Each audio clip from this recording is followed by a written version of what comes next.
आप भी सोचते हैं कि कलयुग कब खत्म होगा और इसके बाद क्या होगा?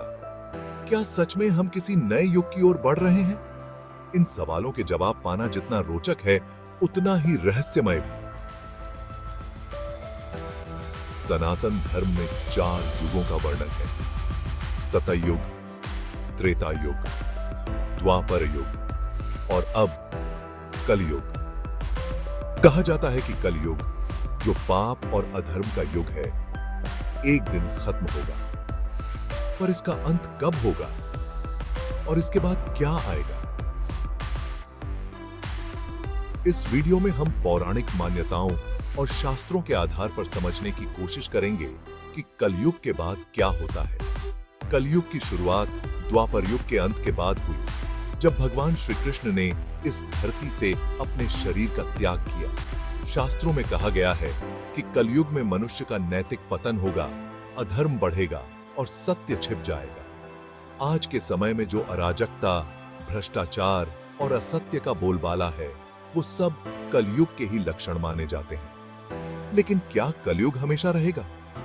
बिल्कुल नहीं। शास्त्रों के अनुसार कलयुग का अंत तब होगा जब अधर्म अपने चरम पर पहुंच जाएगा। भविष्य पुराण और अन्य ग्रंथों में बताया गया है कि कलयुग के अंत में भगवान विष्णु का 10वां अवतार कल्कि के रूप में प्रकट होगा। वो धरती को पाप से मुक्त करेंगे और एक नए युग की शुरुआत करेंगे। कलयुग के अंत के बाद क्या होगा? शास्त्रों में बताया गया है कि उसके बाद फिर से सतयुग का आगमन होगा।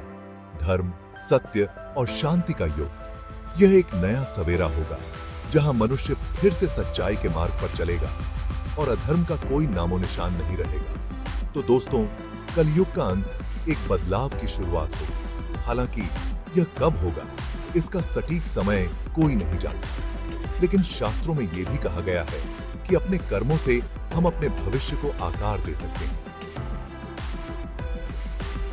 अगर हम सच्चाई, प्रेम और धर्म के रास्ते पर चलें, तो शायद हमें एक बेहतर भविष्य की ओर जाने का मौका मिल सके।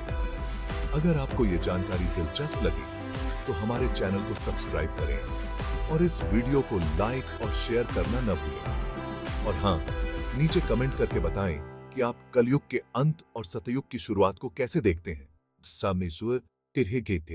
Make the background music inspiring. Don't use iStock.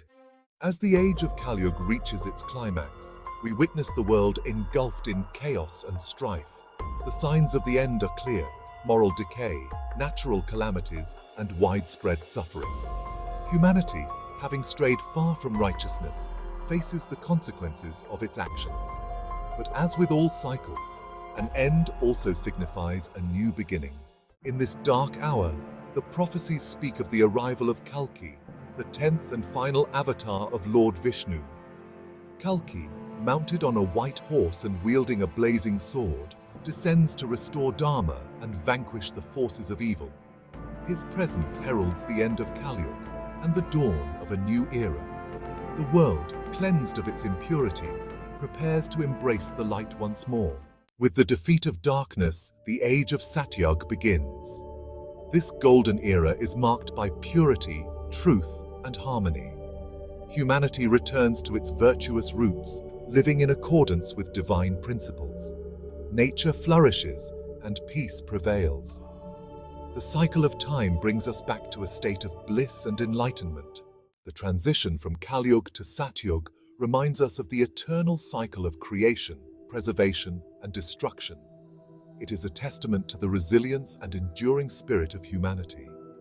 As we reflect on this journey, let us strive to uphold the values of truth and righteousness in our own lives. For in every end, there lies the promise of a new beginning.